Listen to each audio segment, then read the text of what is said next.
ഇങ്ങനെ ഹോൾസ് ഒക്കെ ഇട്ടിട്ട് അതിനകത്തൊക്കെ ഇടയിൽ ലൈറ്റ് വെക്കുക, അതൊക്കെ കാണുമ്പോഴത്തേക്ക് എനിക്ക് ഭയങ്കര ഇഷ്ടമാവുമായിരുന്നു. പക്ഷെ ഇപ്പം ഞങ്ങൾ താമസിക്കുന്ന വീട്ടിൽ ഇതുപോലത്തെ കുറേ ഡിസൈൻ ഉള്ളതാണ്.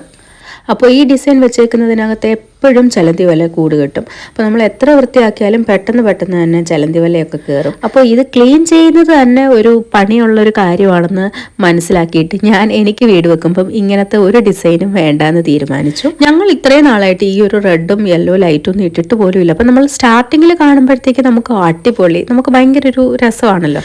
പിന്നീട് ഞാൻ ഈ യെല്ലോ റെഡ് ലൈറ്റ്സ് ഒന്നും ഇട്ടിട്ട് പോലും ഇല്ല. അങ്ങനെ ഞാൻ തീരുമാനിച്ചു, ഞാൻ വെക്കുന്ന വീട്ടിൽ ഇങ്ങനത്തെ ഭംഗിയൊക്കെയുള്ള എക്സ്ട്രാ ഫിറ്റിങ്സ് ഒന്നും വേണ്ടാന്ന്, അതായത് ഇരട്ടിപ്പണി തരുന്ന ഡിസൈൻസ് ഒന്നും വേണ്ടാന്ന് ഞാൻ തീരുമാനിച്ചു.